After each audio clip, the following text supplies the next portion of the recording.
இந்த நாளிலே கர்த்தருடைய வார்த்தைக்கு நாம் செல்வோம். ஆண்டவராகிய இயேசு கிறிஸ்து எப்படி சிலுவையிலிருந்து அவர் செய்தி சொன்னாரோ அதே போலவே காலி கல்லறை பார்க்கும் போது கூட அதுல இருந்து ஆண்டவர் செய்தி சொல்கிறார். மத்திய எழுதின சுவிசேஷ புஸ்தகம் 28ஆம் அதிகாரத்துக்கு நாம் திருப்பிக் கொள்வோம். The Gospel Book of Matthew, chapter 28. 6ஆம் வசனத்தை 6வது வசனத்தை வாசிக்கலாம். அவர் இங்கே இல்லை, தாம் சொன்னபடியே உயிர் தெழுந்தார். கர்த்தரை வைத்த இடத்தை வந்து பாருங்கள். அருமையான தேவ பிள்ளைகளே, வேதம் சொல்லுகிறது அதிகாலையில், ஞாயிற்றுக்கிழமை அதிகாலையில் அந்த ஓய்வு நாள் முடிந்த அந்த திருவாயில சிலர் இயேசு உடைய சரீரத்தை பார்க்கும்படியாக அந்த கல்லறைக்கு சென்றார்கள். ஆனால் அவர்களுக்கு அங்கே வைக்கப்பட்டிருக்கிறதான ஒரு இன்ப செய்தி ஒன்று காத்து கொண்டிருந்தது. அப்போது அங்க இருக்கிற மக்களுக்கு தேவ தூதன் ஒருவன் வந்து ஒரு செய்தி சொல்கிறான். அவர் இங்கே இல்லை, இந்த காலி கல்லறையில் இல்லை, தாம் சொன்னபடியே அவர் உயிர் தெழுந்தார். கர்த்தரை வைத்த இடத்தை வந்து பாருங்கள். ஆமென். சில பெண்கள் போயிட்டு என்ன பண்றாங்கன்னா, கந்தவர்க்கங்கள் இந்த சென்ட் இதெல்லாம் கொண்டு போய் இயேசுவின் சரீரத்துக்கு பூசலாம், அது மேல தடவலாம் என்று சொல்லி அதற்காக தான் நாங்க புறப்பட்டு போறாங்க. ஆனா அப்படி போனவங்களுக்கு ஒரு இன்ப செய்தியை ஆண்டவர் சொல்லுகிறார். என்ன சொல்கிறார்? அவர் இங்கே இல்லை, இந்த காலி கல்லறையில இல்லை, அவர் தாம் சொன்னபடியே அவர் உயிர் தெழுந்தார். பாருங்க, ஆண்டவர் என்ன சொன்னாரோ அவர் சொன்னபடியே அந்த வார்த்தை மென்ஷன் பண்ணி தேவதூதன் சொல்றான். அவர் என்ன சொன்னாரோ உங்கள் வாழ்க்கையில, அவரோடு கூட நடந்த உங்கள் வாழ்க்கையில அவரோடு கூட பேசின வார்த்தைகளை கவனித்து நீங்கள் பார்ப்பினால் அவர் என்ன சொன்னாரோ அதன்படியே அவர் உயிரோடு எழுந்தார். அல்லேலூயா. அந்த 3 வருஷம் ஊழியம் செய்யும் போது ஆண்டவர் சொல்லிக் கொண்டே இருந்தார், இதோ நான் எருசலேம் போக போகிறேன், என்னை அடிப்பார்கள், என்னை காட்டி கொடுப்பார்கள், என்னை ஒப்பு கொடுப்பார்கள், ஆனாலும் மனுஷகுமாரன் 3ஆம் நாள் உயிரோடு எழுந்திருப்பார். தம்முடைய மரணத்தையும் ஆண்டவர் சொன்னார், தம்முடைய உயிர் தேடுதலையும் ஆண்டவர் சொன்னார். ஆனால் இவர்கள் அந்த கலக்கத்தினாலே அதெல்லாம் மறந்துட்டாங்க. காலி கல்லறைக்கு போய் பார்த்துதான் தெரிந்து இயேசு உயிரோடு எழுந்திருக்கிறார் என்று அப்பதான் அவங்க உணர ஆரம்பிக்கிறாங்க.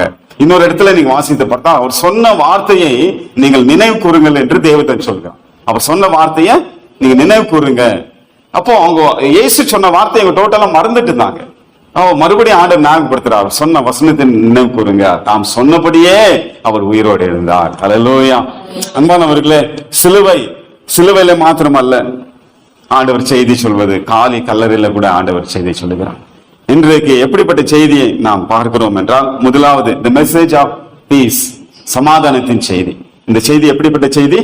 அந்த காலி கல்லறை கிட்ட போய் பார்க்கும் போது அந்த செய்தி, அந்த உயிர்த்தெழுதலின் செய்தி எப்படிப்பட்ட செய்தி என்றால் சமாதானத்தின் செய்தி. யோவான் சுவிசேஷ புஸ்தகம் 20ஆம் அதிகாரம் 19, 21 யாராவது வாசிங்க.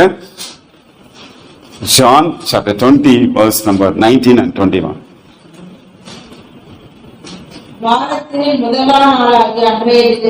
வாரத்தின் முதல் நாளாகிய அன்றைய தினத்தின் சாயங்கால வேளையில் சீஷர்கள் கூடியிருந்த இடத்தில் யூதர்களுக்கு பயந்ததினால் கதவுகள் பூட்டப்பட்டிருக்கையில் இயேசு வந்து நடுவே நின்று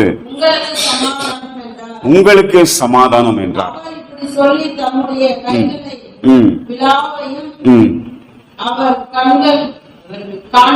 அவர்களுக்கு காண்பித்தார்.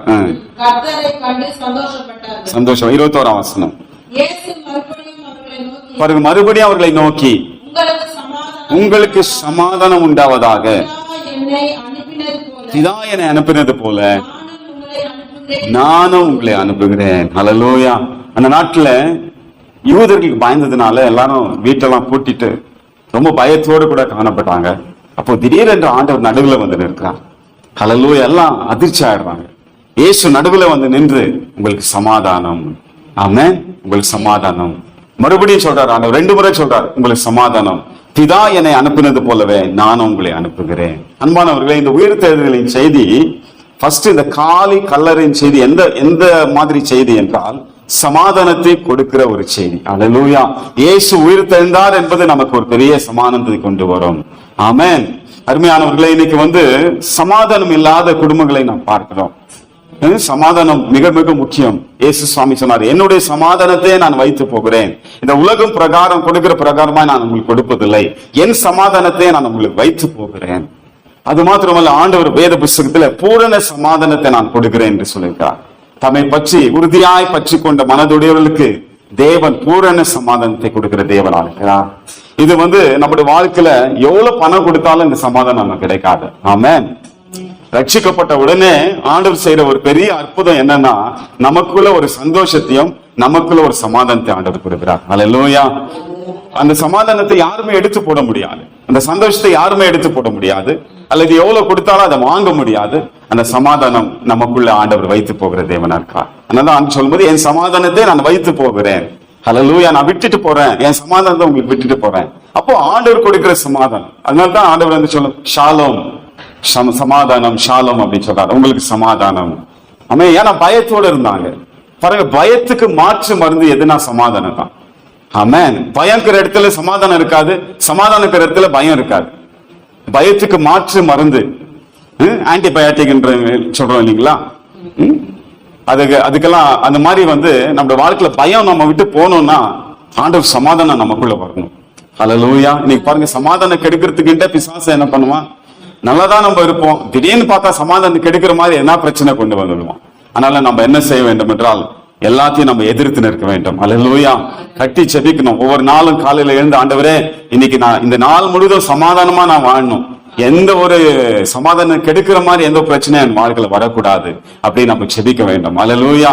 அப்ப நிச்சயமா ஆண்டவர் அப்படிப்பட்ட ஒரு சமாதானத்தை ஆண்டவர் பாருங்க. அந்த பீஸ் ஆஃப் மைண்ட் ரொம்ப முக்கியம் இல்லைங்களா? அது ரொம்ப ரொம்ப ஒரு மனுஷனுக்கு சமாதானத்தை இழந்துட்டானா வாழ்க்கையில நிறைய ஹெல்த் இஷ்யூஸ் எல்லாம் வர ஆரம்பிச்சிடும். அல்லேலூயா.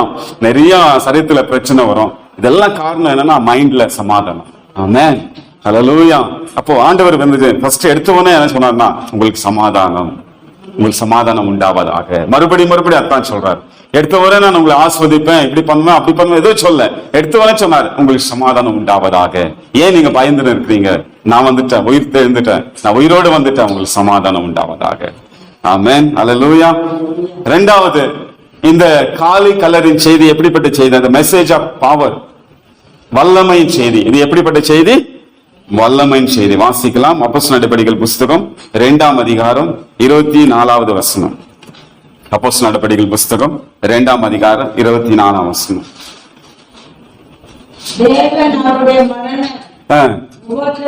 தேவன் அவருடைய மரண உபாதையின் கட்டைகளை அவிழ்த்து அவரை எழுப்பினார். அல்லேலூயா. மரணத்தினால அவரை கூடாது இருந்தது, கட்ட முடியாமல் இருந்தது. மரண உபாதிகளின் கட்டை தேவன் அவிழ்த்து போட்டார். அல்லேலூயா. பாருங்க, இந்த லாசருவை உயிரோடு இருக்கும் போது நீங்க பாத்தீங்க, அதுல கவனிச்சு பாத்தீங்கன்னா அவனை கயிறு போட்டு கட்டிட்டு இருப்பாங்க இல்லைங்களா? கயிறு போட்டு கட்டிட்டு இருப்பாங்கன்னா, இந்த லாசருவை என்ன பண்ணிருக்காங்கன்னா அந்த கயிறு போட்டு கட்டியிருப்பாங்க. மரண உபாதிகளின் கட்டுன்னா அதுதான் இவர் சொல்றாரு, யாரு? பேதுரு. அப்போ ஆண்டவரை மரணத்தினால கட்ட முடியாது இருந்தது ஆண்டவரை. அப்போ ஆண்டவர் என்ன பண்ணான்னா, அந்த மரணத்தை ஜெயித்து அந்த கல்லறை வெடித்து அவர் உயிரோடு எழுந்தார். அல்லேலூயா. பாருங்க, இப்போ கல்லறையுடைய அந்த பாத்தீங்கன்னா அந்த யூதர்களுடைய கலாச்சாரத்து பிரகாரமாக ஒரு ரூம் மாதிரி இருக்கும், ஒரு சின்ன வாசல் மாதிரி இருக்கும். அப்போ அதை மூடுறதுக்காக ஒரு கல் வச்சிருப்பாங்க, பெரிய கல் வச்சிருப்பாங்க. சோ அந்த கல்லை தான் புரட்டி தள்ளினா யாரு? தேவதூதன் கல்லை புரட்டி தள்ளினான். ஆண்டவர் அந்த கல்லை வெடித்து வெளியே உயிரோடு எழுந்தார். அல்லேலூயா. கல்லறைய ஆண்டவர் அந்த கல்லறையுடைய கல்லை புரட்டி தள்ளி எதற்காக என்றால், நாம் போய் பார்ப்பதற்காக, இயேசு வெளியே வருவதற்காக அல்ல. அவர் கல்லையே ஒடிச்சு வெளியே வந்துடுவார். அல்லேலூயா. பூட்டப்பட்ட கதவுல நடுவே நின்றார்னா எவ்வளவு வல்லமை இருக்கும் பாருங்க. ஏனென்றால் அந்த உயிர்த்தெழுதல் அவ்வளவு வல்லமை உடையது. மரணத்தை ஜெயித்தார். ஆமென். வியாதியை ஜெயித்தார், மரண கட்டுகளை ஜெயித்தார். ஆண்டவராகிய தேவன் சாத்தானை ஜெயித்தார், சாத்தானுடைய தந்திரங்களை ஜெயித்தார். எல்லாத்தையும் ஜெயித்து கல்லறை வெடித்து ஆண்டவர் வெளியே வந்தார். அல்லேலூயா. அதான் பேதுரு சொல்றார், மரண உபாதிகளின் கட்டை தேவன் அவிழ்த்து போட்டார். அதாவது மரணம் அது கட்டப்படக்கூடாது இருந்தது. அல்லேலூயா. வேதம் சொல்லுகிறது அப்படிப்பட்ட ஒரு பவர்ஃபுல் மெசேஜ் தான் உயிர் தெழுந்த செய்தி. ஆமென். காலை கல்லறின் செய்தி எப்படிப்பட்ட செய்தி என்றால் வல்லமை செய்தி. இதைதான் அப்போஸ்தலர்கள் தொடர்ந்து சொல்லிக் கொண்டே இருந்தார்கள். வாசிங்க 4ஆம் அதிகாரம், அப்போஸ்தலர் நடபடிகள் 4ஆம் அதிகாரம் 33வது வசனம். அப்போஸ்தலர் நடபடிகள் 4:33. கர்த்தராகிய இயேசுவின் உயிர்த்தெழுதலை குறித்து அப்போஸ்தலர்கள் மிகுந்த பலமாய் சாட்சி கொடுத்தார்கள். காரணம் என்ன தெரியுங்களா? அவர்கள் மேல் அவர்கள் எல்லோரும் மேலும் பூரண கிருபை உண்டார்ந்தது. அப்போஸ்தலர்கள் என்ன பண்ணார்களாம்? உயிர்த்தெழுதலை குறித்து பலமாய் சாட்சி கொடுத்தார்கள். ரொம்ப ஸ்ட்ராங்கா. நம்ம எதை ரொம்ப ஸ்ட்ராங்கா பிலீவ் பண்ணோம்னா, இயேசு உயிர்த்தெழுந்தார். அல்லேலூயா. கிறிஸ்துவோட நம்பிக்கையே எது மேல இருக்குன்னா, இயேசு உயிர்த்தெழுதல் மேல தான். இயேசு உயிரோடு இருக்கிறார் என்ற அதுதான் நம்பிக்கை. நம்முடைய நம்பிக்கை அது மேலதான் இருக்கு. நம்முடைய நம்பிக்கையை கல்லறை வெடித்து இயேசு உயிரோடு எழுந்தார். அதுதான் சிலுவையில் ஆண்டவர் மரித்தார் என்பது உண்மைதான். அதையே நான் நம்ப வேண்டும். ஆனால் நம்முடைய முழு நம்பிக்கை எது மேல இருக்குதுன்னா, உயிர்த்தெழுதல் மேல. அல்லேலூயா. ஏன்னா காரணம் என்னன்னா, அங்கதான் அந்த வல்லமை செய்தி. அந்த அப்போஸ்தலர் எல்லாம் என்ன பண்ணாங்களாம்? பலமாய் சாட்சி கொடுத்தாங்களாம். ரொம்ப ஸ்ட்ராங்கா சாட்சி கொடுத்தாங்க. இயேசு உயிரோடு எழுந்தார். காரணம் அவங்க மனசுல கொஞ்சம் கூட சந்தேகம் இல்லை. காரணம் என்ன தெரியுங்களா? 40 நாட்கள் ஆண்டவர் உயிரோடு இருந்து உயிர்த்தெழுந்த பிற்பாடு 40 நாட்கள் அவங்க மத்தியில உலாவி பல கோணங்கள் மூலமாக, பல வியூங்கள மூலமாக ஆண்டவர் என்ன பண்ணாரா, தான் உயிரோடு இருக்கிறேன் என்பது சாட்சியா காண்பித்தார். ஒரு இடத்துல சொல்றாரு, அந்த மீனை கொண்டு வாங்க, நான் புசித்து காட்டுறேன். நான் ஒரு ஆவி கிடையாது, எனக்கு எலும்பு மாம்சம் இருக்குது பாருங்க, நான் உயிரோடு எழுந்திருக்கிறேன். இவெல்லாம் ஆவின்னு பயந்தாங்க. அப்ப அது சாப்பிட்டு காண்பிக்கிறார். அல்லேலூயா. இப்படி ஆண்டவர் பல இடத்துல அவங்களுக்குள்ள கொஞ்சம் கூட சந்தேகம் இருக்கக்கூடாது என்றதுக்காக ஆண்டவர் என்ன பண்ணா, 40 நாட்கள் மத்தியில உலாவி அவங்க மனசுல ஆழமா பதிச்சு வச்சுட்டார். இயேசு உயிரோடு இருந்தார். ஆமென். கொஞ்சம் கூட சந்தேகம். அதனால்தான் தாமஸ் இந்த இந்தியாவுக்கு வரும்போது கூட நிரூபிச்சு காட்டினார், இயேசு உயிரோடு இருந்தார் என்று. ஆமென். ஹல்லேலூயா. அதுவும் தாமஸ் நீங்க பாத்தீங்கன்னா, தோமான்ற சிஷ்யன் இன்னும் ஸ்ட்ராங்கா பிலீவ் பண்ணார். காரணம் என்னன்னா, அவருடைய அந்த தழும்புகளை பார்த்து அப்படி தொட்டு பார்த்தவர். ஆரம்பத்துல சந்தேகப்பட்டாலும் இயேசுடைய தழும்புகளை தொட்டு பார்த்து, ஆமாண்டவரே நீ உயிரோடு இருக்கிறேன் என்று சாட்சி சொன்னவர். அப்படிப்பட்ட ஒரு வல்லமையான செய்தி தான் இந்த காலை கல்லறையின் செய்தி. அல்லேலூயா. அதனால எந்த வியாதிக்கும், பலவீனத்துக்கும், பிசாசுக்கும் நம்ம பயப்பட தேவையில்லை. இயேசு மரணத்தையே ஜெயித்தார். பாருங்க, இந்த உலகத்துல எல்லாத்துக்கும் பயப்படுறது எதுக்காக பயப்படுறாங்க சொல்லுங்க? வியாதி வந்துச்சுன்னா எதுக்காக பயப்படுறாங்க? ஒரு ஆக்சிடென்ட் ஆச்சுன்னா எதுக்காக பயப்படுறாங்க? செத்துருவோம் அப்படித்தான் பயப்படுறாங்க இல்லைங்களா? மரணம் வந்துருமோன்னு பயப்படுறாங்க. அந்த மரணத்தையே ஒண்ணு இல்லாத பண்ணிட்டாரு ஆண்டவர். அந்த மரணத்தையே தமது மரணத்தினாலே ஆண்டவர் ஜெயித்து விட்டார். அல்லேலூயா. நரகத்தையும் பாதாளத்தையும் மரணத்தையும் அவர் ஜெயித்து அந்த கல்லறை அவரை வைக்க இடம், கல்லறை கட்ட கூடாது இருந்தது. ஆண்டவர் எல்லாத்தையும் அவிழ்த்து கர்த்தர் வெளியே கொண்டு வந்தார். அல்லேலூயா.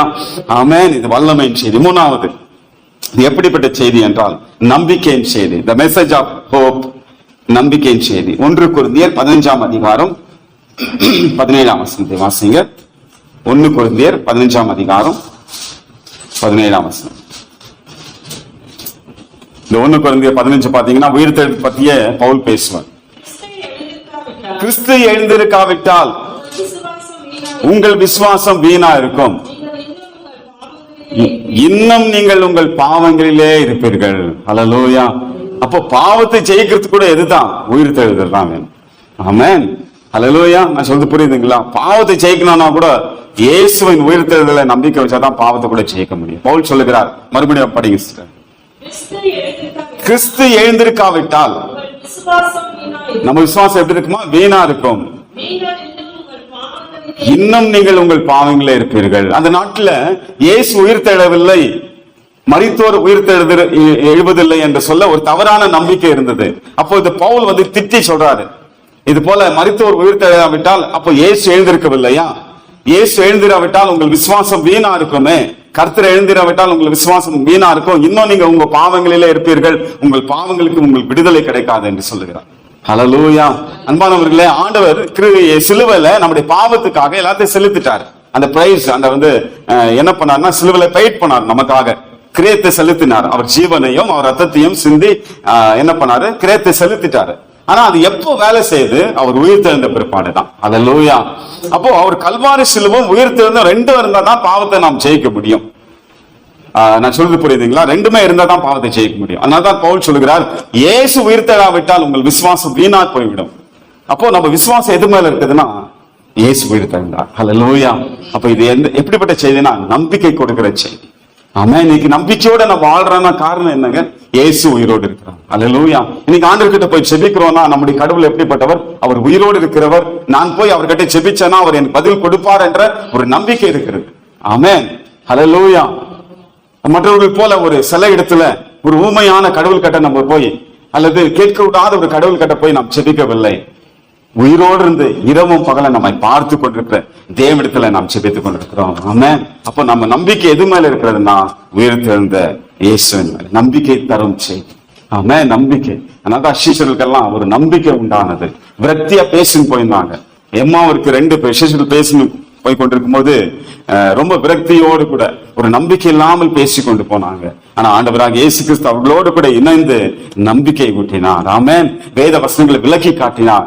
ஏதோ படியேற்பாடுல இப்படி எல்லாம் சொல்லிருக்கிறது, இதெல்லாம் நிறைவேறித்து பாருங்க. மனுஷகுமாரன் மரித்து அடக்கம் பண்ணப்பட்டு உயிரோடு எழுந்திருக்க வேண்டும் என்பதா எழுதியிருக்கிறது என்று சொல்லி ஆண்டவர் எல்லாத்தையும் விளக்கி காட்டி அவர்களுக்கு ஒரு நம்பிக்கை கொண்டு வந்தார். ஆமென். அல்லேலூயா. நம்பிக்கை தரும் செய்தி இந்த உயிர்த்தெழுதலின் செய்தி. அடுத்து 4வது சொல்லி நான் முடிக்கிறேன். The message of promise, வாக்குத்தத்தத்தின் செய்தி. இந்த காலை கல்லறை பார்க்கும்போது எப்படிப்பட்ட செய்தியை நாம் பெற்றுக்கொள்கிறோம் என்றால் ஒரு வாக்குத்தத்தம் உள்ள செய்தி. வாசிங்களாம். அப்போஸ்தலர் நடபடிகள் 1ஆம் அதிகாரம் 11ஆம் வசனம். அப்போஸ்தலர் நடபடிகள் 1:11. 1ஆம் அதிகாரம் 11ஆம் வசனம். கலிலேயராகிய மனுஷரே, நீங்கள் ஏன் வானத்தை அண்ணாந்து பார்த்து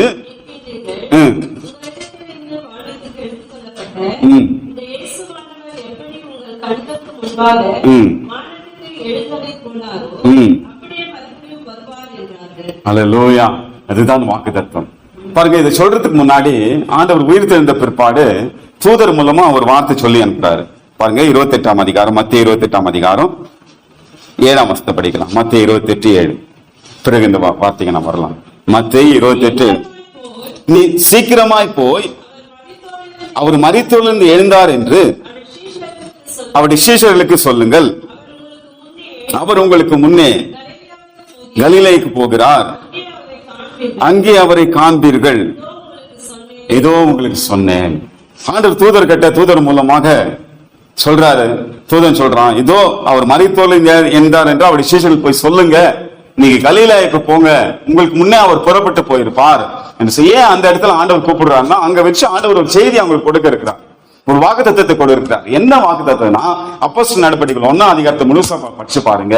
இதோ பரிசுத்த ஆவி உங்களிடத்தில் வரும், நீங்கள் பலனடைந்து எருசலேமிலும் யூதாவிலும் சமாரியாவிலும் பூமியின் கடைசி பர்யந்தம் எனக்கு சாட்சிகளாயிருப்பீர்கள். அல்லேலூயா. இந்த வாக்கு கொடுக்கிறதுக்காக தான் ஆண்டவர் சொல்றாரு, உன்னுடைய ஆண்டவர் கலிலேயுக்கு புறப்பட்டு போயிருப்பார், முன்னே போயிருப்பார். நீங்க சீஷர்களுக்கு போய் சொல்லுங்க, அவர் கலிலேயாவில போய் பாருங்க. ஆமென். எல்லாம் ஆர்வத்தோடு போறாங்க. இயேசு உயிர் தெழுந்து ஏதோ நமக்கு சொல்ல போறாரு, அவரை மீட் பண்ணுவோம்னு சொல்லிட்டு எல்லாம் கலிலேயாக்கு சீஷர்கள் எல்லாம் போகும்போது பேதுருவும் போறாரு. எல்லாம் போய் நின்று இருக்கிறாங்க.